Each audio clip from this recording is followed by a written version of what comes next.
Okay, ladies and gentlemen, good evening. My name is Veronika Víchová. I am an analyst at the Center for an Informed Society, and it's my pleasure to welcome you here at the evening of Radio for Europe. I have to say, I especially appreciate that you decided to join us this evening and not stay outside somewhere, because it's one of the last nice days, I think.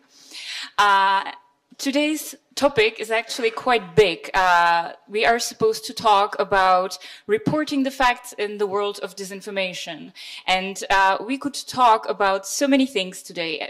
We are going to definitely touch upon what we are standing against. What does the propaganda and the disinformation we are facing look like? We're going to talk about our actual and possible responses on the national level, on the civil society level, but also on the European level. And I have the honor to introduce you three wonderful guests. Each one of them is from a little bit of different field and is probably going to have a slightly different viewpoint, which I think is going to make the debate really interesting. So on my left, we have Andrey from the Radio for Europe, host of a fact-checking program. We have Kartous, spokesperson for the Czech Elves, but also active in other grassroots movements, education initiatives, and others. And Pavel Havlíček, research fellow at the Association for International Affairs, who focuses on policy responses to disinformation, but also the war in Ukraine, Russian active measures, and so many other topics, which I'm sure he's going to talk about in a small while. So let me maybe ask the first question to Andrey. I don't know how many of you actually read the annotation of today's debate, but it actually states that we are standing against a pretty big colossus of propaganda, which largely outspends our efforts. And Andrey is the one who follows the propaganda and the disinformation spread, particularly from the side of the Russian Federation. So I was wondering if you could tell us a little bit what you're seeing in the, especially online space. What kind of disinformation are there, and how does your work cover them? Okay. Good evening, everyone. So to start off the discussion, let me tell you a little bit about the project that I'm in charge of. The project, it's a social media project that started back in 2015. It calls Footage versus Footage. In Russian, it sounds Смотри в оба, which means look both ways, so seeing with two eyes. And we started as a social media project to debunk fake news at the time when the term itself, fake news, was not so widely spread. But the history of disinformation, distortion of facts, manipulations obviously existed for generations and for decades. So since we are a Russian-speaking channel that I work for current time, we focusing on Russian state media. And in the last 2.5 years, our predominant topics were in connection with the full-scale invasion of Ukraine. The disinformation that we're seeing today, the scale of this disinformation has started a way back before the war. Probably it's accelerated back in 2015 with the annexation of Crimea and the war in Donbass. And since that, we've seen a pattern, we've seen a steady line of disinformation that is produced by Russian state media, federal channels, TV channels, radio, internet, social media, and etc. On every event that we saw in Europe, either elections in the States, Brexit, migrant crisis in Europe, in EU, there was a heavy presence of state-controlled media, which pushed their own agenda, which was beneficial to Kremlin, internal agenda and external agenda. And some of these fakes, I'm sure you already heard of, and you've seen it. Like, you know, some of them even became classics of disinformation in the recent years, like the story that was pushed by Channel 1 Russia back in 2015 about the crucifixion of a little Russian boy by Ukrainian soldiers in Donbass. Then there was a story, I think back in 2016, coming out from Berlin, that there was a rape of a Russian girl by Muslim migrants. It's sort of ignite the tensions inside the German society towards the migrants from the Middle East. Also, a very vivid story of disinformation about the MH17 Malaysian airplane that was gunned down 10 years ago, exactly 10 years ago, this year, by a Russian missile system on the territory in Donbass that was controlled by Russian state separatists. So on and so forth. So when the war started, it was no surprise that this lie will continue, and various methods are being used. We've seen fake images, fake data, fake experts, half-truth, and just pure lies. If I may, I can tell what we're seeing now. Russian propaganda has different shades, but there are some topics that being regularly pushed to Russian audience. The propaganda comes back to these narratives on a daily and weekly basis. So if I may, I'd like to name some of these sort of pillars of Russian state propaganda. The first narrative, we call it enemy at the gate. So this is a very well-known narrative that Russia is surrounded by enemies on different fronts, not only from the Western Front, but on the Eastern and the South. This is something that it's been amplified not only by state-controlled media, but also by the President Putin himself and also Russian Patriarch. The second narrative, again, we call it Rotten West. So Western civilization has no moral guidelines or foundations. The third narrative, very popular among propaganda, is we did not attack anyone. We are defending ourselves. And it's always been in the history of Russia that Russia is defending itself from the enemies that surrounds it. Also, another narrative, we call it half of the world are with us. So it's basically about the international support of the policy that's being pushed by Kremlin. And as an example of this support, they're showing stories from friendly countries, from dictatorships and authoritarian societies like Iran, North Korea, Venezuela, China, Belarus, and etc. And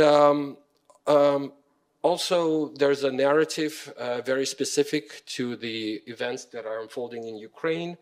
And it's been for years, basically, that the Ukrainian is not a country and the Ukrainians don't have their own national identity. So again, things like Ukraine is controlled by the Nazis, who are Jews at the same time. So Poland want to invade Western Ukraine. So these narratives are being pushed regularly. The propaganda comes back to it. And the last narrative, we call it ungrateful neighbors. So this narrative addresses most of all of the former Soviet republics who are trying to achieve their own political identity, they leading their own national policies, and it's distresses propaganda, and they constantly saying that you're ungrateful, you were part of the Soviet Union, we did so much for your society, we did so much for your economy. So it started obviously with the Baltic states, but then it spreads to Moldova, Georgia, and even Kazakhstan right now, which is by the propaganda is considered to be anti-Russia number 2, obviously, after Ukraine. So these are the narratives that we're seeing. It's all part of the. We were talking before the meeting. It's all part of the information war that these people are leading. They are honestly believe that they are on the edge of this information war, and when you're at war, anything goes. So any distortion, any lies, any fakes, fabrications are purely justified, and it became a norm in the Russian state media right now. Thank you very much. So I'm going to continue with you, Bob. I was wondering if you could tell us a little bit about how these strategies and narratives are translating into the Czech space. What are the Czech specificities, and what role is played also not only by Russian agents and Russian state media, but also local actors? Okay, thank you. At first, I'm glad that we are not in debate about if there is any disinformation, but what kind of disinformation we can find in the digital space, because it's not a normal standard in the Czech discourse sometimes. Yeah. Maybe a few words about the Czech Elves. We are the civil initiative, started its activities 7 years ago, and I'm a spokesperson and part of the board of organization which is not funded with anyone. We are absolutely independent, and all our members, my colleagues, has been doing their work for free in their leisure time, and using their know-how and their energy and their tools. It's very important to say that I think that the Czech Elves serves as a model for a lot of countries around Central and Eastern Europe, because with the humble, I can say that we are most successful together with the people with the Baltic states who inspired us to do that. And I think that most of the people who are engaged somehow in Czech Elves, they think that this is a very important contribution to future of democracy in Czech Republic. And back to your question, and back to the Russian propaganda and content of that, yes, I can confirm that we can find the more or less the same in the content of the Czech disinformation scene. We can find it in the websites, in the groups and social media, in the so-called chain emails, but very often those narratives are a bit adopted to the local audience in Czech, in Czech Republic, in Czechia, because it is not all the time is not easy to translate the propaganda from the Russia to the Czech audience. For example, it is not easy to say that Vladimir Putin is a good guy.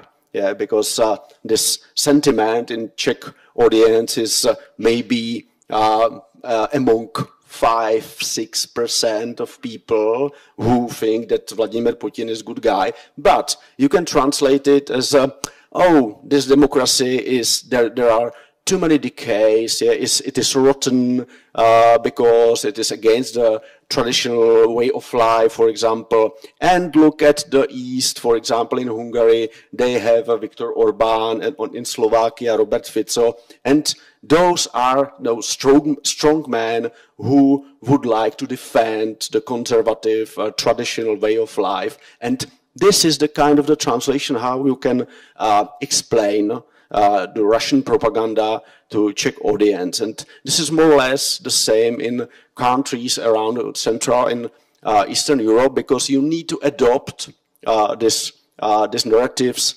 to the local and cultural state of things. So we can very often find some very similar things if it comes to the war on Ukraine. Time to time you can use it in the same version, same wording, like this propagandist narrative about the Nazis in Ukraine, because this is something what the local audience in Czech Republic could somehow accept, because this is something what sounds like a very endangering situation, because if some people can hear, oh, there are Nazis, that this is natural for them, that this is necessary to fight against them. So time to time it's the same, but very often we can find the propaganda adapted to the Czech audience, and time to time those narratives in disinformation scene in Czech Republic are pretty local. It is not about Russia anymore. The most important narratives in history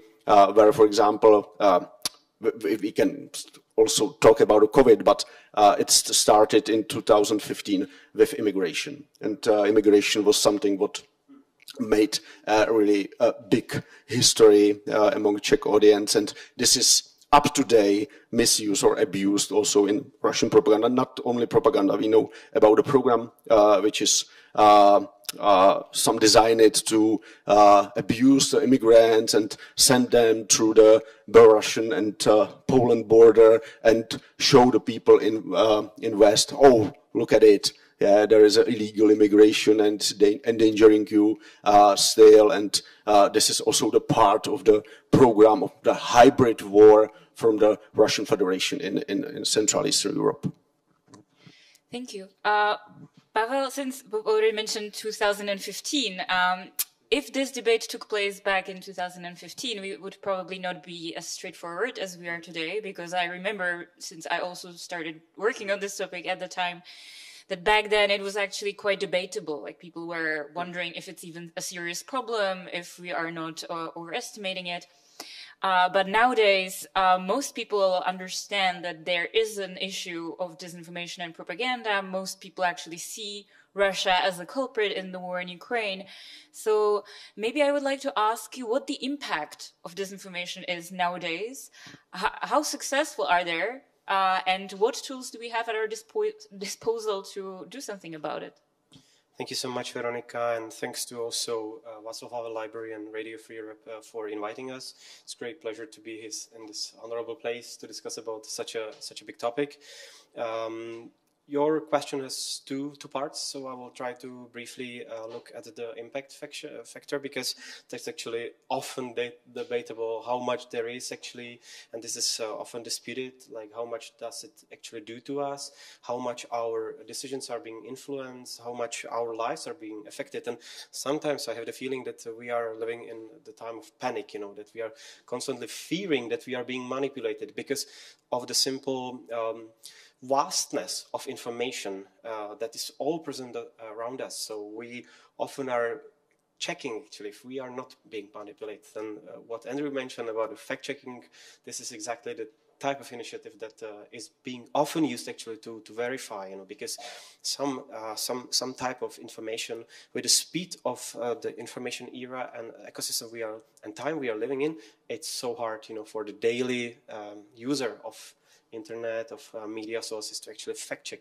so we need to trust, and the commodity of trust, that I think is so important, and I think that's actually so great that this debate is being led by one of the media, such a prominent media sites as Radio Free Europe, Radio Liberty, that is present here in Prague, but also operating across the wider region, including also in Asia.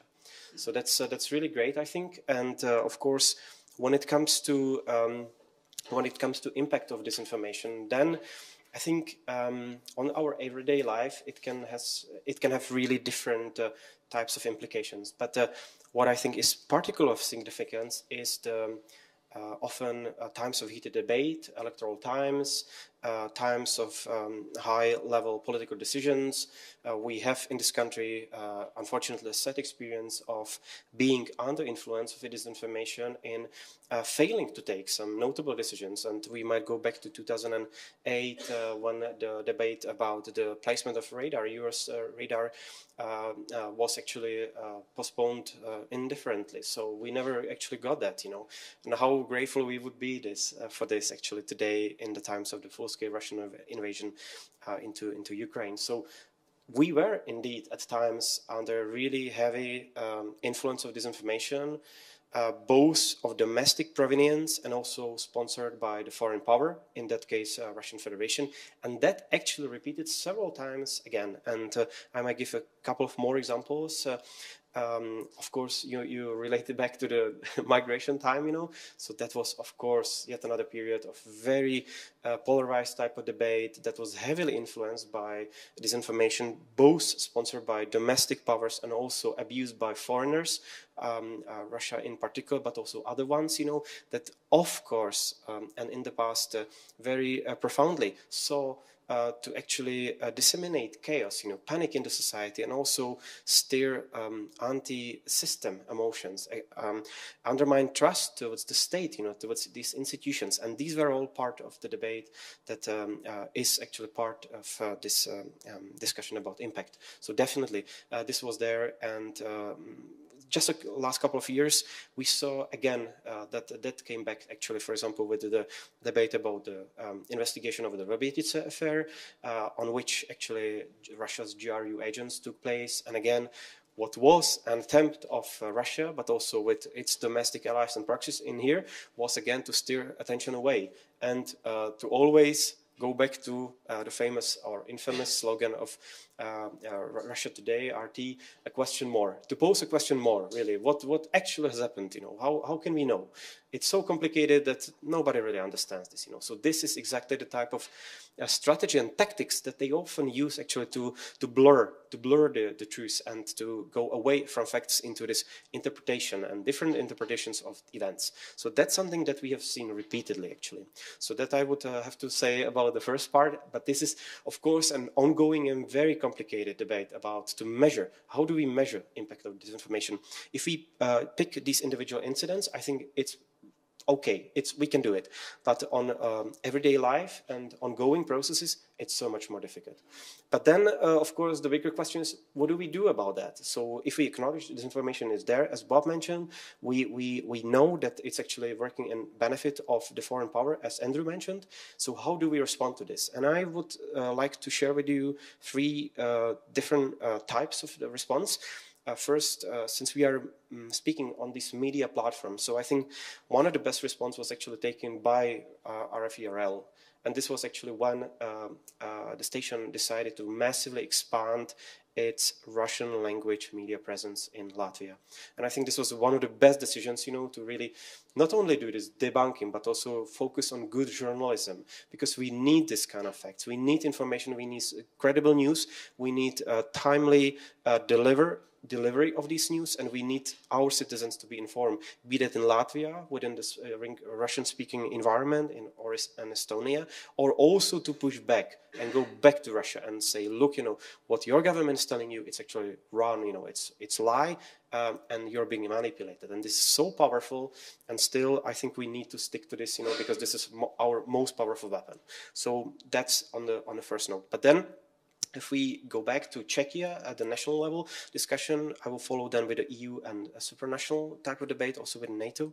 But on the Czech level of debate, I think we are doing some things really, really great. I think we have a strong media sector driven by public media broadcasters. Czech society is essentially a healthy organism, because in times of fundamental crisis, be that COVID, be that a Russian war, be that other things, always people turn back to the credible sources, be that the Radio Free Europe, Radio Liberty, or be that also the Czech media broadcasters, Czech television, Czech radio. This is always the first instinct, to go back to where we trust information. In the good weather time, we can go for alternative narratives and alternative interpretation of truth, right? Doesn't matter. But in these cases of fundamentally crisis moments, we always go where is trustworthy and where is right. So that's, I think, so important, and that's a healthy reaction to these kind of very complicated times that we are living in. So that, I think, is right. Also, the Czech civil society, I think we, Czech Elves, the center, our association, other media, and also information driven sources within civil society, there was a number of initiatives, and I think that's why, and over the course of this hard work, we have done something incredible, I think. And this is really to raise public awareness of this phenomenon, but also the actor-driven type of behavior. Russia, China, Iran, others, very, very high. And within the region and regional comparison, Czechia is doing excellent, actually. I think this is also one of the contributions. And finally, I think this is the really good and value-driven reaction of the Czech government. Now, for the last 3 years, the government has done some incredible things. So these are all positive points. But then, I think there are many also question marks that I would possibly have. And here we have to be also critical. For example, once Bob mentioned about disinformation. There are people within this government and working for the government that publicly announce that they cannot define what it is. What is disinformation, right? So, and these are not in the even single individuals. There is a whole philosophy within the government unable to define what the government, what the disinformation is and how to respond to this. And this domestic level of politicization of this problem, this is a huge problem. And we are really oscillating in between the freedom of speech type of argument and all the way to securitization of the debate. And we are still, over the past 3 years, unable to find a healthy balance in between the two. So I think there is still a lot to be done, actually, on this note, for sure. Finally, and I know I'm speaking quite too long, last thing that we are actually working together with Veronika, and that I think is very important also, is to also make use of what we have available within the common European scale of working together. First, there are a number of instruments that are available to the member states. For example, there is one so-called rapid response mechanism which enables the member states to exchange information about that. So if we in Czechia see one thing and actually it has the potential to spin over to other countries, we do have an opportunity to share and inform others. I think this is very powerful, even if still not always used as much as this would be needed.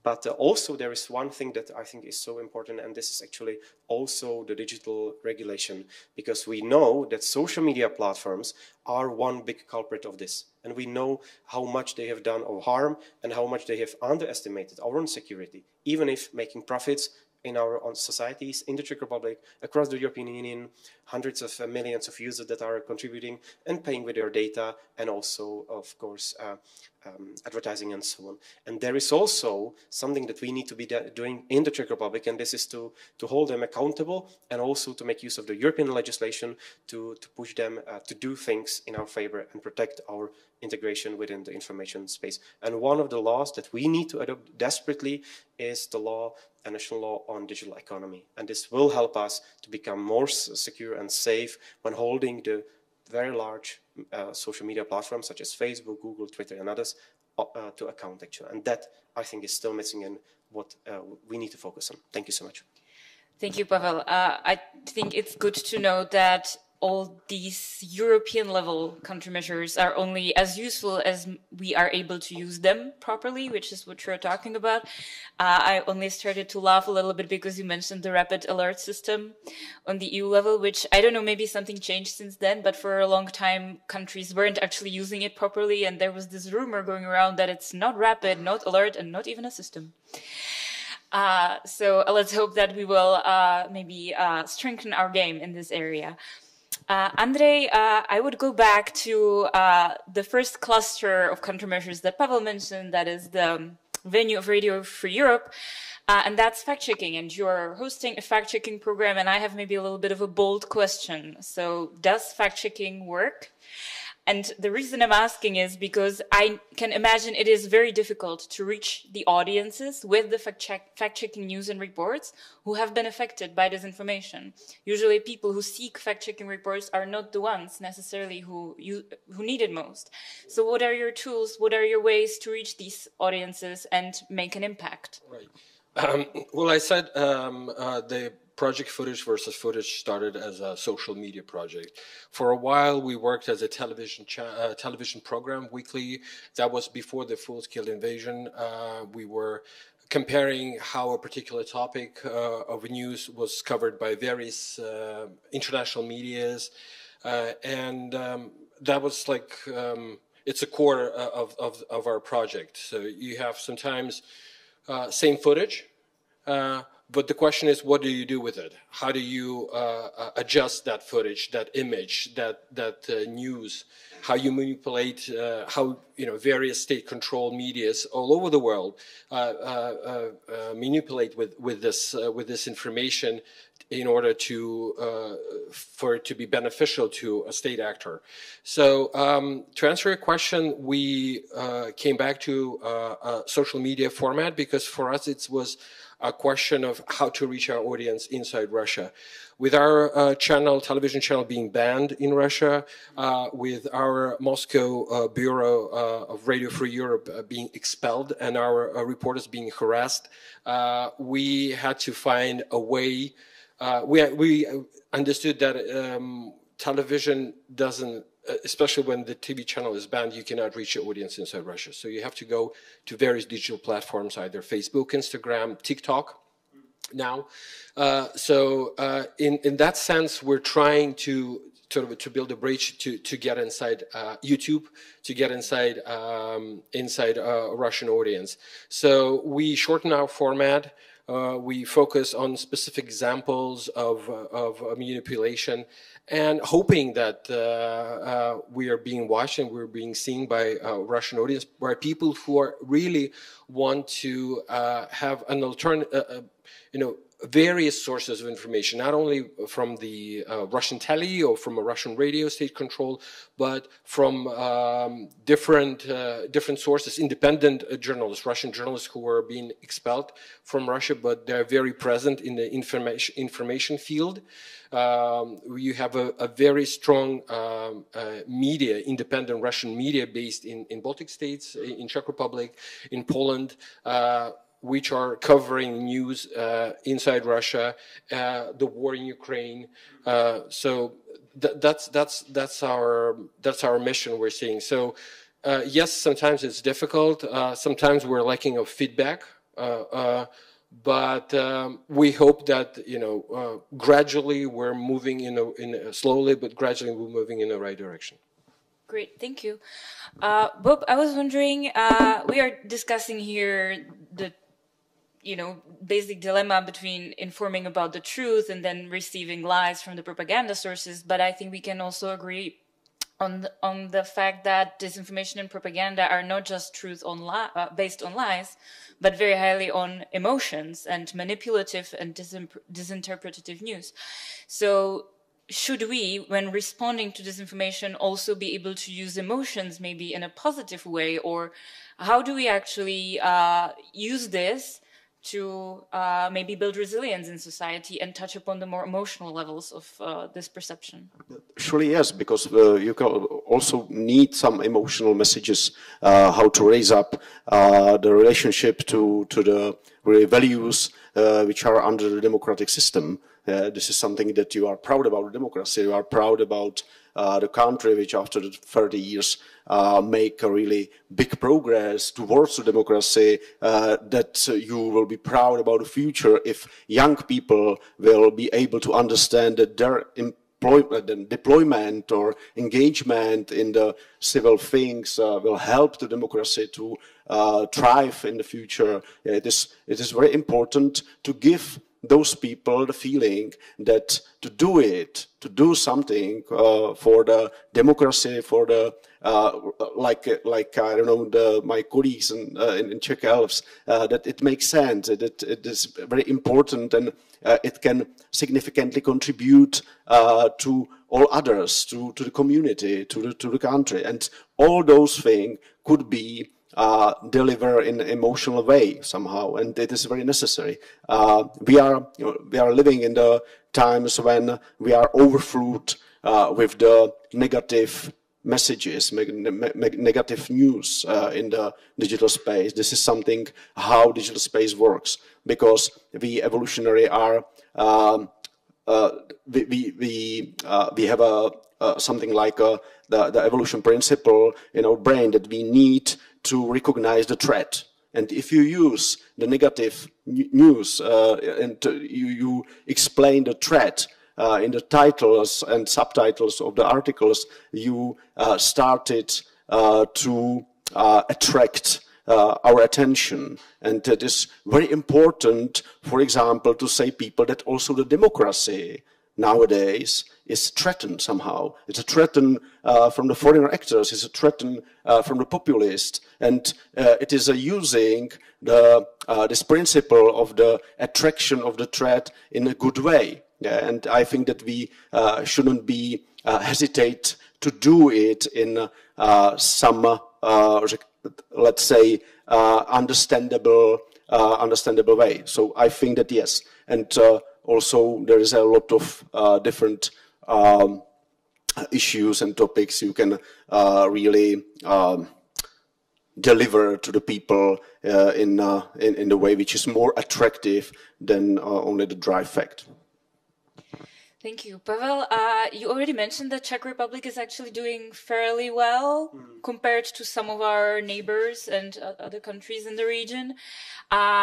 So maybe could you elaborate on that a little bit more? Bob mentioned Robert Fico in Slovakia and Viktor Orbán in Hungary. Both of these countries, or in both of these countries, we have seen Russian propaganda supporting populism or even authoritarianism.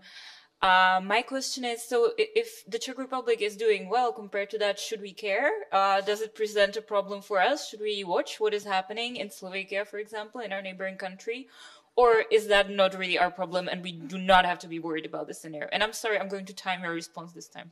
Yes, so I can say no and then we can go home, but no, it's a little bit more complicated. And definitely I agree with you that we need to be watching. We need to be watching because also this weekend's elections was another lesson that we are not immune to populism, and this will continue. Next year's general elections will be another opportunity by some of the country's populists to take over, especially when matched with some of the far-right, far-left extreme politicians that also this time during the regional elections they got into the parliament. So definitely we should be on alert. We should be watching what happened in Slovakia, because what we have seen there at a full swing was definitely a downscale trend of undermining everything. The institutional response, the strategic response, captured within the conceptual documents, everything in vain. For years invested in efforts were mostly destroyed. What remained definitely is the work being done at a civil society level, part of the independent press also, even if that's also under pressure, and also the institutional setup. That's being all shaken very, very unprecedentedly in terms of scale and in terms of the pace of this attack as well. So definitely we need to be watching. We need to be hard on alert. And when you spoke about elaborating on the positive things, I mentioned, I think, the most important, but for the time being, we still have some space to breathe and for also to develop and bolster our resilience when you refer to that. So definitely there are missing bits and pieces. I spoke about the problem of politicization of disinformation and how we are not actually quite sure what it is and how to respond, at least at the government level. And I think there are some other weaknesses, especially the connection between the state and civil society. That's also very weak. You know, if you ask about how much resources is being done and given from the state to the civil society or media to do anything about it, it's very low. It's a very low number, if anything at all. That's why it's so important to actually to solidify these processes, to focus on what we can be doing over the next period of 12 months. Also, for example, when it comes to reform of the Media Council, and also making the public broadcasters more immune from this kind of populist pressure. Definitely, we have a big tasks ahead of us. Another debate that is part of the same cluster of issues when I refer to the media initiative, that's actually about the so-called concession fees, you know, something that we are all paying from our budgets to contribute to have a quality press in this country. We need to desperately make an increase to that and actually make these media sources more, again, independent from the influence of politicians in general, to move to this to the level of society, to pay that from our pocket, not from the pocket of the government, because what it led to, exactly what you are describing, is the nationalization of the public broadcast in Slovakia, destruction of media seen in Hungary, and also huge problems that now they are trying to tackle in Poland. I don't want to live in that kind of country that is facing this. Thank you. And if I can follow up your question, Bob, about the emotions. If we talk about the propaganda and how to fight the propaganda, don't get emotional. That's one of the golden rules of informational hygiene, especially when you get the news about the war, because emotional stories are a sign of manipulation often. So they try to unbalance you, to make you to lose control, to a clear way of thinking. And if you're seeing a story, emotional stories, especially coming out from the front line about wounded children, animals, and etc., you have to double check these stories. Because if they're fake, you like them, you repost them, you're spreading the engagement of this fake. So a golden rule, stay cool. Try not to get your emotions overcome. So verify your sources. Verify if you can. Try to find alternative sources of that media, of that particular video. And if you want to engage in the debate, you have to do it only after you're sure that it's a true story and it's a true video. Thank you. So in a minute or so, I will give the word to you, the audience, to ask questions to our speakers. But before that, I will have one more short question to each of you. So Andrey, before this discussion started, you actually mentioned to me that you're seeing a lot of evolution or adaptability in the Russian propaganda, and that they are changing their tactics all the time, and that they are adjusting to the new circumstances. So what are the biggest trends that you can see in the near future? What should we be looking out for? Is it AI? Is it other digital technologies? Or is it something completely different? I think everything, artificial intelligence, obviously, they're trying to be more creative and they're boasting about it. They're making promo videos about how they're being creative. Recent stories, I'm sure you probably have heard about the Team E. It's an agency of social projects, which is a Kremlin-run organization that, and they're basically spreading disinformation in social media. They are creating copycat websites of the mainstream Western newspapers and posting, pretending to be a respectful international media was actually just a fake website. They are copying the way the Western journalists are writing their stories, their design of websites, newspapers' websites. So they're trying to find new ways of creating, because it's not just pure lies and that doesn't work anymore. I mean, it might work for internal audience in Russia, but where we're talking about the global reach, then they have to find new ways to trick the audience. So so that's what they're doing. Okay, thank you. But for you, I have a question which maybe goes back to a more personal level. So if I wasn't who I am, if I was a random person you met, I don't know, at a coffee shop, and I would tell you, look, I really think that we should stop giving weapons to Ukraine because there's so many refugees here, and I'm worried that because of that my kids will not have a place in a kindergarten or at school, and because I'm worried that, I don't know, that the government is giving more money to the Ukrainian refugees than to the Czech citizens. What would you tell me to change my mind? How would you try to persuade me about the reality?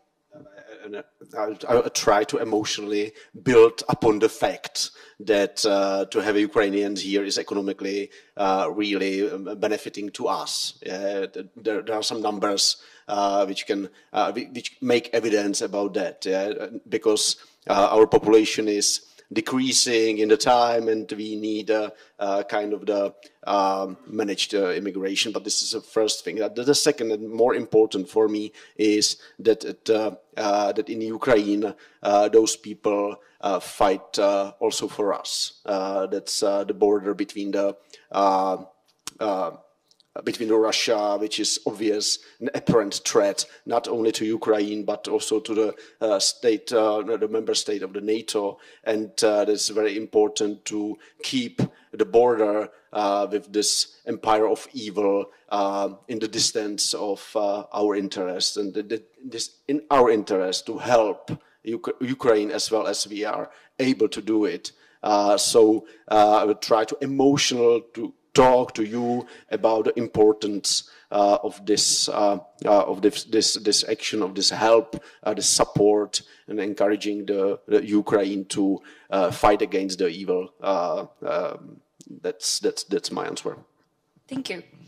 Pavel, last but not least, a question for you. So we have approximately a year until the next elections, which is not actually as much time for our current government to make changes, to maybe make some progress in countering disinformation. If you became the prime minister tomorrow, I will be gracious, I will give you 2 things that you can choose that you would do that can be done in the next 12 months that are most necessary.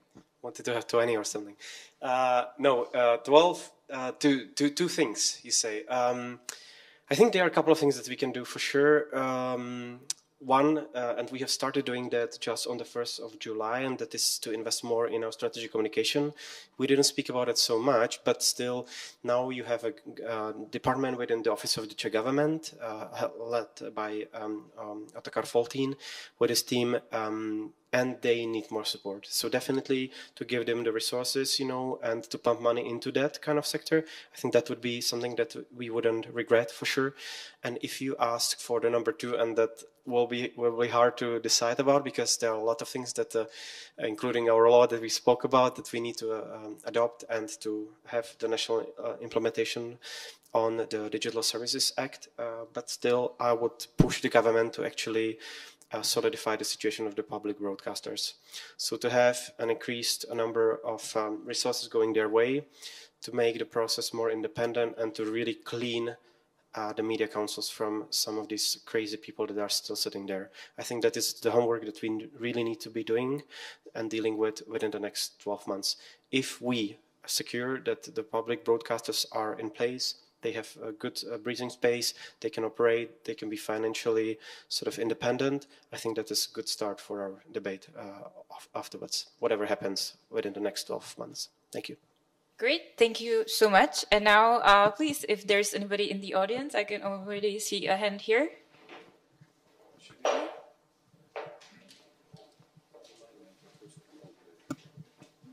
Hello, everybody. So thank you all for your thoughts. So my question is actually for Andrey Cherkasov. Andrey, you mentioned in your discourse, you highlighted a number of themes which are present in Russian disinformation.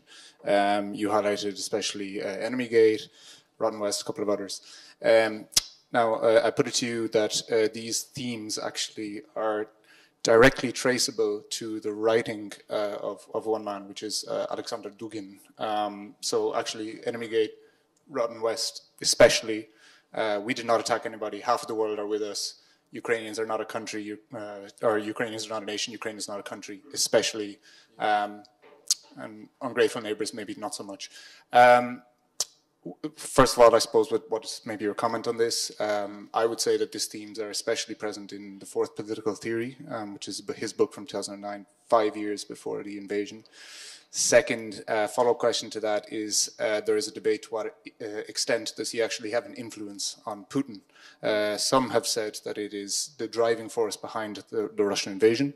Others have said that it is kind of not, it is a little bit more opaque, that he's not so much important. So I guess my question in this regard would be, what do you think?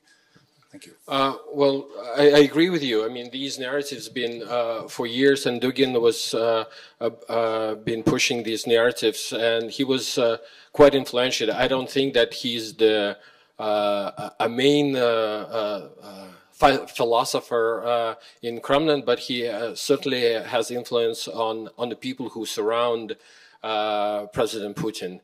And it's like a music to his ears, you know, to Putin's ears. I mean, basically, he's repeating the narratives that and the policies that have been bothering Putin for quite a long time, since 2004, actually, since the first Orange Revolution in Ukraine. So he's been seeing a threat of these colorful revolutions in Georgia, in Kyrgyzstan, or in Ukraine as a threat to his authoritarian rule. So, of course, Dugin has influence, but there's also other people in the vicinity who share the same beliefs. Konstantin Malafeyev, who's head of the Tsargrad television channel, we are very conservative, ultra-Russian Orthodox TV channel that are spreading these kind of philosophies.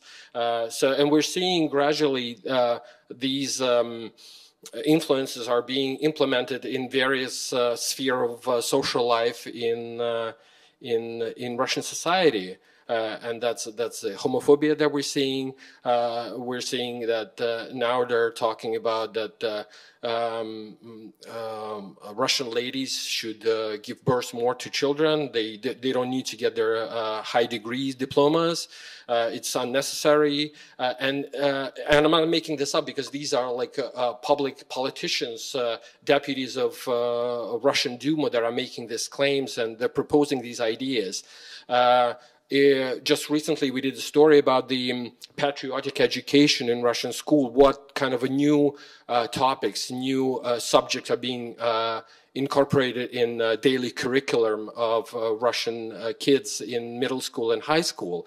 And it sort of reminded me when I was a child, because we had called initial war preparation. It's like so you need to know how to use a gun. How to march, how now they're also being taught how to operate drones. Yeah, so now they're being taught how to operate drones. Also, there's another element about the traditional values. Russian traditional spiritual values. That's a very important topic in Russian school and in Russian society. So they're saying that we need to have a family. A family is only between a man and a woman, right? So so they're being sort of the kids are being bombarded with this information, with this perception of idealistic world. And also, coming back to your questions and Bob's answer about the borders, how he wants to convince you that the borders are so closed. I'm just going to tell you that the Russian propaganda, the whole concept of Russian world, yeah? So it's been pushed through Dugin as well for many years. And in their perception, Russian world has no borders, okay? Wherever there's a Russian-speaking people living, they don't have to be Russians. They have to be Russian-speaking. They can be anyone from the former Soviet republics. They are our citizens, so we need to protect them, and we're going to come and protect them. So that's what they're claiming. So yeah, we're seeing a rise of this conservative thinking in Russia through various means, through various philosophers, and you know, I think Putin made no secret that one of his favorite philosophers is Ilyin, who was a philosopher, a Russian philosopher expelled from the Soviet Republic back in 2021. Sorry, in 1921, and who was lived in Germany and lived in Switzerland, and he was very supportive of Nazis. So his ashes were returned to Russia, and they made a symbol of him as a Russian conservative philosopher. So yeah, so it's all in a pattern. It's all in the narrative of what we're seeing. This conservative rise based on traditional Orthodox religious values.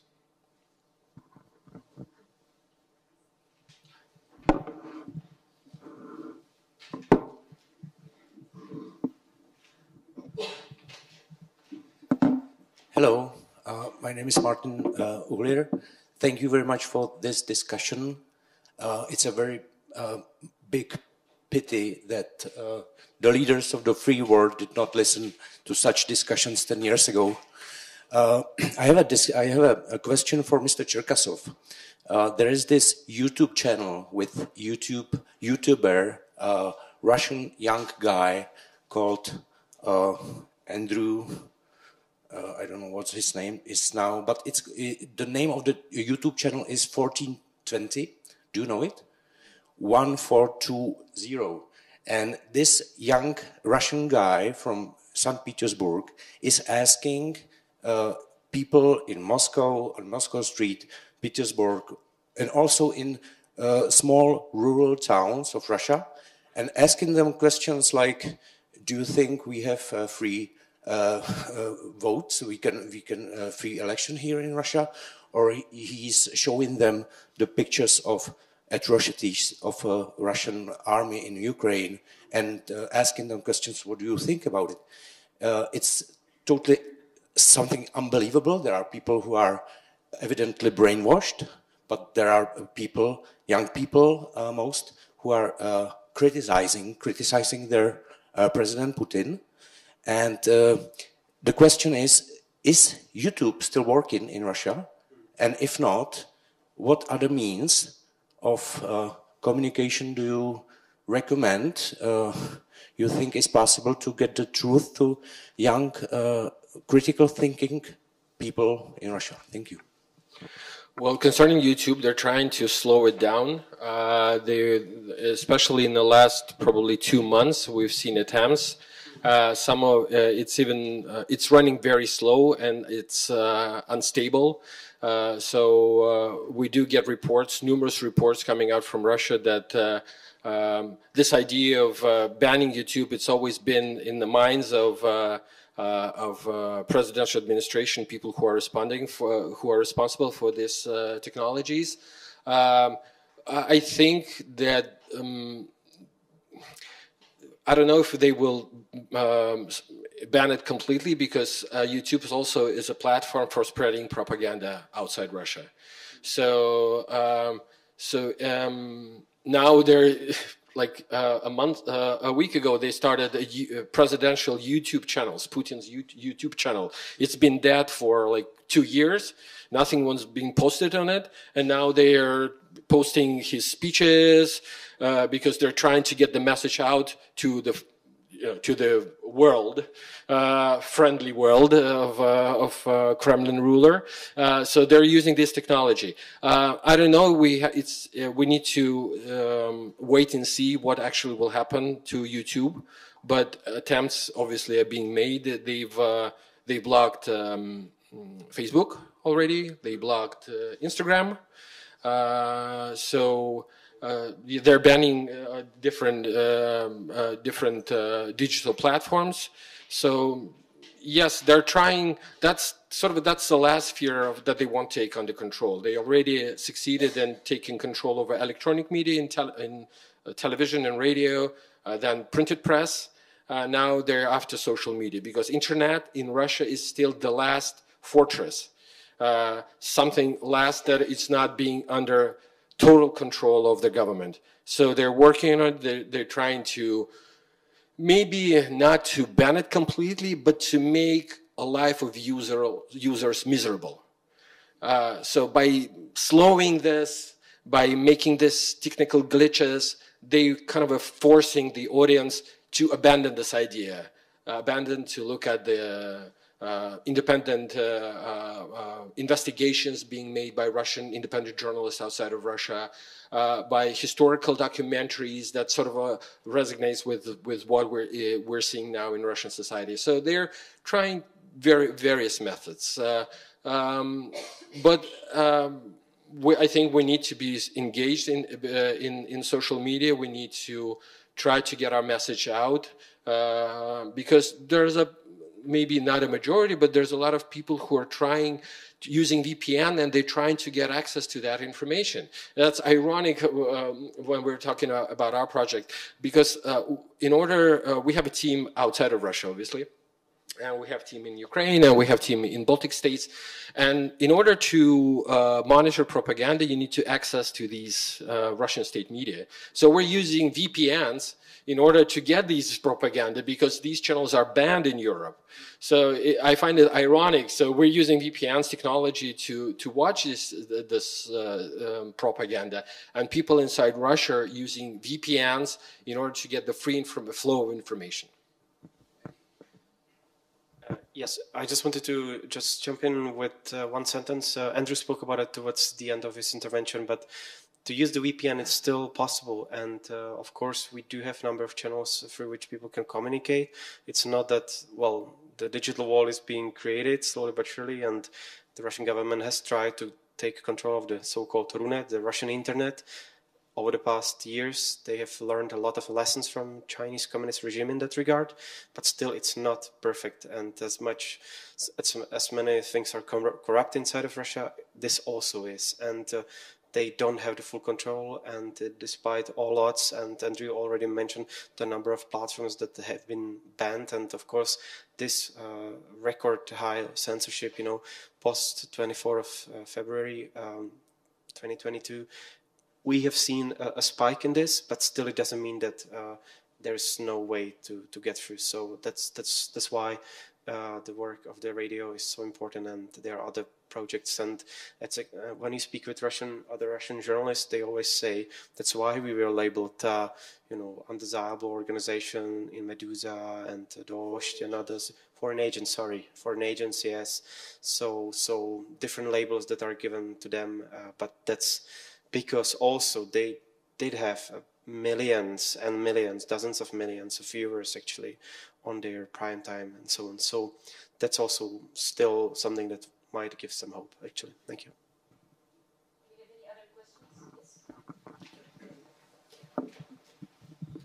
Hello, my name is Maxim Leonov.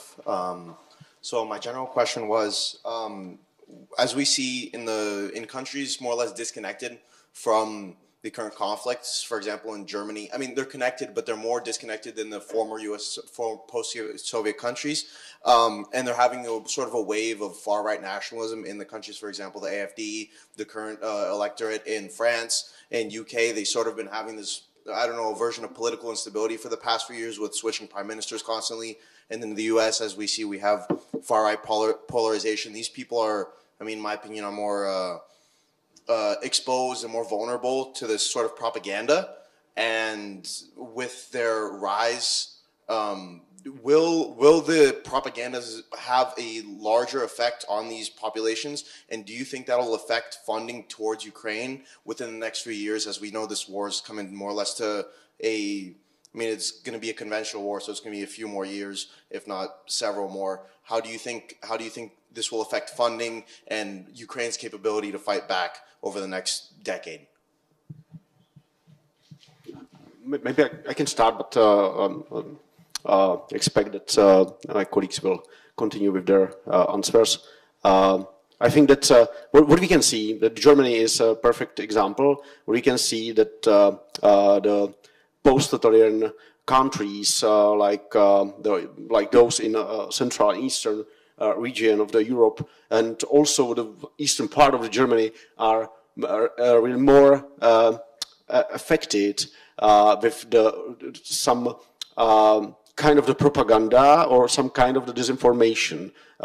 This border in between the eastern and western Germany is absolutely clear according to the results of the election. But it doesn't mean that in the Western countries like UK or the US, will the polarization has its impact? Yeah, because the problem, the basic problem of the disinformation, the impact of disinformation is the level of the trust, and the level of the trust is something like a bottom for the cohesion, for the social cohesion. What we can see around the world, for example, in Scandinavia or Baltic states, in the countries where you can find evidence about a higher level of the trust and a higher level of the cohesion, social cohesion, there is also quite high resilience against the disinformation. As a Czech citizen, I can say that in the Czech Republic, in the Czech society, we have the higher level of the trust and cohesion than in Slovakia, and then that's why we are more resilient against the disinformation than in Slovakia, where the people voted for the Mr. Fico, who made from the disinformation something like official political representation of the country. Yeah, and what we can see around the world, and especially in Europe, because in Europe we have quite different examples of the countries with different history and different cultural backgrounds. This is the most important thing, and we are talking about future and long-time horizon goals, how to fight the disinformation. It's very important to think about how to raise the trust in the society, because this is something very important if we are talking about trust into the institution, and that means that this is something really important when we are talking about the resilience and against some anti-systemic moods in the society. Could you specifically cover the support for Ukraine? Yes. Thank you so much, Vero. Yes, this is exactly what I wanted to pick up on, because that I think was also a big part of the question. Beyond what Bob spoke about, the political implications. Actually, we spent last week a couple of days in Ukraine, and we were discussing about the support for Ukraine in a way of for the future enlargement. So Ukraine getting part of the member of the European Union, but we actually went beyond that on that question that you rose, and we actually noted a couple of trends, and these are quite negative trends. So if you have a look at the pan-European reality, the support in each and every one of the member states, we see that it's less than it was 2.5 years ago, everywhere. What is particularly striking is that there are different, and might be obvious to you, but there are different ways and different approaches to this kind of support. If you talk about humanitarian type of support, that's relatively high and stable. If you speak especially about military type of support, that's actually, if you have a look at the EU 27, that's below 50% now, if you consider all of Europe together. So that's actually something concerning. This kind of support is being politicized. Bob spoke about reality in Germany, where this is actually under heavy attack by people like Sarah Wagenknecht, people from AfD and others. It's highly being politicized. People in this country also try to politicize this, but even I would still say and dare to say less degree than in Germany, for example. But this is highly political and will be actually part of the campaign that we will be seeing in a run-up to next year's general elections in this country. But in general, we really need to stay focused, and we really need to do something about that to explain better why we need this kind of support, why it is important to support Ukraine. One last figure that I will give to you. When people from European Barometer, these are the pollsters, they do polls all across the European countries, ask people how much they actually support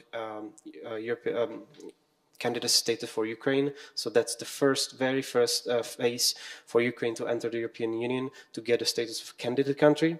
To do that, only 37 out of 100 supported, and 57 in this country, in the Czech Republic, were against.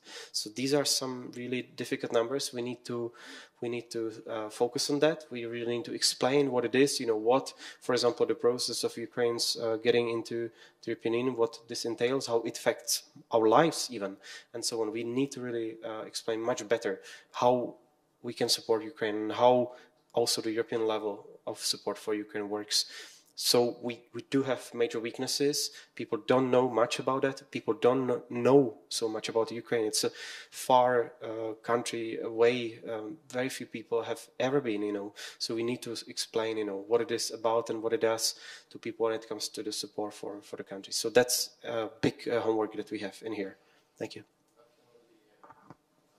I can only add from the sort of propaganda point of view that the polarization of European society is one of the main agendas of this state-controlled Russian propaganda and the various actors that support it. So they know the problems that exist inside the European Union, the sensitive issues, economical, social issues, migration issues inside the European Union, and they try to pinpoint this, to push those pressure points in order to get their agenda, sort of their narratives. And we've seen it in various forms. Again, fake stories about Ukrainian refugees in Germany, fake caricatures that they're drawing and trying to post on social media through fake Telegram channels or fake websites. So that's one part of their main strategy, is to polarize the European Union, polarize free world, also American society and European society, in order to influence the impact of the support that the Ukraine is getting. We still have time for some questions, if there are any.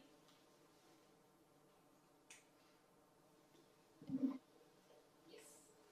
This might seem like a counter to everything we're discussing. This may seem a little bit counter to what we're discussing, and I'm quite worried about disinformation. But at some point, does it feel like we're also fighting against free speech by trying to tamp down all of these opinions? Because for many people, they're gut felt, and there can be opinions that kind of align with the bad guys, but they really come from a different place.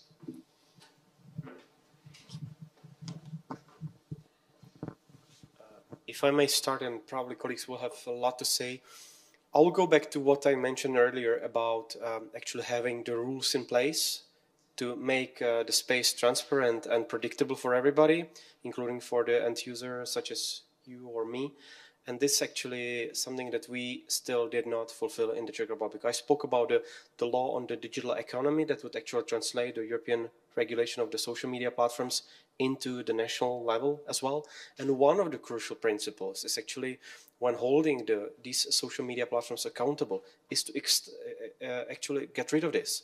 So previously, when there was no digital regulation and there was the so-called wide space open, there were no rules, and the rules were actually determined by the social media platforms themselves. So it would be Facebook, for example, taking down your post because somebody in Facebook would actually deem it unacceptable, either illegal or manipulative or whatever else, So people somewhere in Facebook would be deciding about it.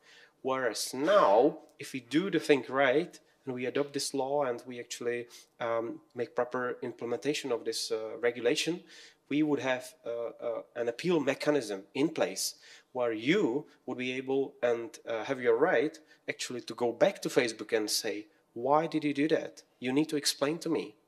Otherwise, you will have to put it back, And if you are not satisfied with your answer, you take it back to your national courts. It wasn't in place before. So we need to make use of this to actually go against this abuse of the rights that we have, because these are the same rights as if you are saying something not online but offline. And what is illegal offline also needs to be online and vice versa. So there needs to be rules in place, but at the same time, everybody's rights need to be preserved as well. And that's why we need to focus on this a lot. So we need to be having these kind of appeal mechanisms, and you need to have your voice heard when, for example, not being happy with some decisions taken somewhere on Facebook, Thank you. There's maybe two. Sorry, but we see that Twitter was actually better before than it is now with supposedly these level rules, but it's actually gotten worse. So I'm kind of arguing two sides against the middle. Thank you. Yes, we are turning that one-on-one, which shouldn't be happening. But just one sentence on this. Twitter is not respecting these rules. There is actually a legal suit against Twitter because not respecting these rules. You cannot appeal to Twitter now under European protection rules. You cannot do it because they don't respect this.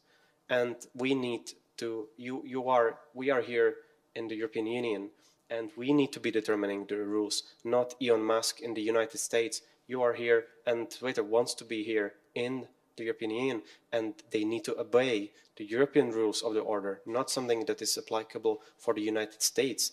we are here at home and we will be determining the rules. And that's, I think, so important. Thank you. Just like correction, there is no Twitter anymore, there is X. Sorry for the joke. Only two remarks on that. I think that there's mistakenly the right for the free speech is mistakenly understood as a right for the reach out to audience. Yeah, there's no right like that.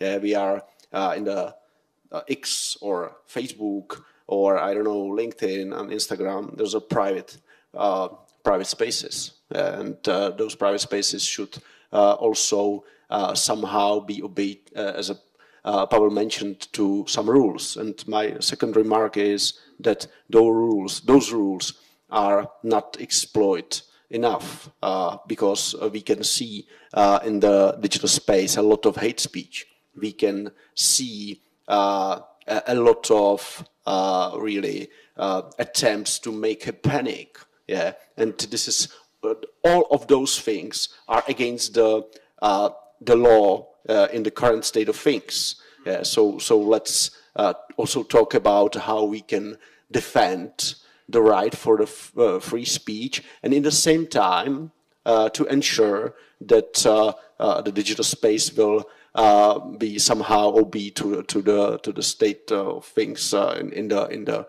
frame of the law.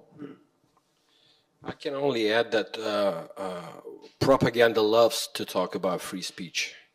Every time there's a propaganda channel being banned, a Russian foreign minister says, "Oh, that's a violation of free speech in the Western world." There's a distinctive difference between journalism and propaganda. Journalism is a straight fact reporting, and propaganda is interpretation of facts. So it has nothing to do with free speech. As my colleague said, the slogan of RT, question more, that's a very gray area. You can always be cynical, and that's a message. Nothing is truth. It's a gray area. We will never know the truth at the end. And this grows into conspiracy, and conspiracy leads to any form of oppression, on any subjects. So, I think you need to make that distinction. As my colleague rightly said, that it's the truth needs to be out. It's not interpretation. It's not what. And there's a responsibility. There's a responsibility when you're reporting something. You always need to bear that in mind. Thank you so much. I'm actually really glad this question was asked, because it was my question in reserve, since this debate is being led quite often. I think our time is slowly getting to an end. So I would really like to thank you one more time to Pavel, Bob, and Andrey for your wonderful insights. And I would like to thank Radio Free Europe for organizing this event. And most especially, I would like to thank all of you for spending your evening here with us. I hope it was a fruitful and enjoyable one. And I wish you all the best. And hopefully we will see each other soon at another of these events. So thank you.